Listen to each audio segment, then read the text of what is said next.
apa yang disampaikan Pak Ganjar ke publik sore ini adalah kesepakatan saya dengan Pak Ganjar sejak awal.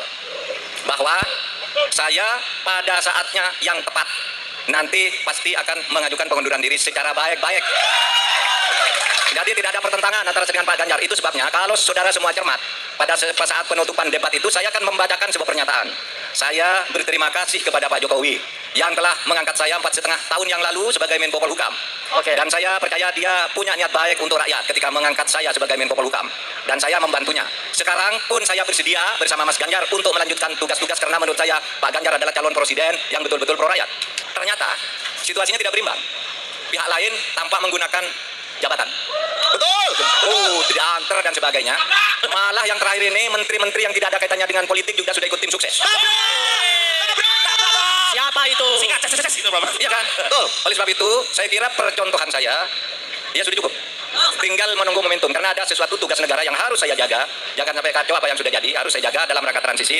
Dan saya menghormati Presiden Jokowi yang mengangkat saya 4,5 tahun yang lalu dengan penuh ketulusan, dan berdasar ketulusan yang seperti itu pula saya sekarang akan meneruskan tugas-tugas itu bersama Ganjar Pranowo.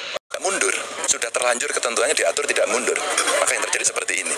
Kalau baiknya memang mundur, semuanya pejabat publik, termasuk mungkin kalau bicara Mas Gibran ya Pak Mahfud juga, gitu kan, Caimin juga, gitu ya, Pak Prabowo juga, ini yang mereka ada di jabat, kan cuma saya sama Mas Anies saja yang tidak sedang menjabat, gitu ya. Jadi kalau kemudian kebijakan yang diambil itu tidak mundur, maka risiko ini akan diambil. Hari ini terjadi risikonya, potensi penyalahgunaan kewenangan, terus kemudian mungkin tidak akan fokus pada pekerjaannya. Jaga diri kita untuk bisa netral dan tidak menggunakan fasilitas itu aja.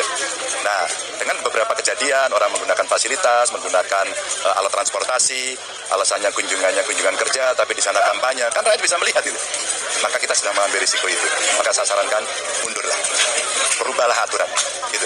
Termasuk Pak Mahfud. Jadi kita udah diskusi dengan Pak beliau pada soal ini. Agar fair, lebih baik mundurlah. Kalau aturannya mau dibuat lebih bagus, pasti rakyat akan lebih senang.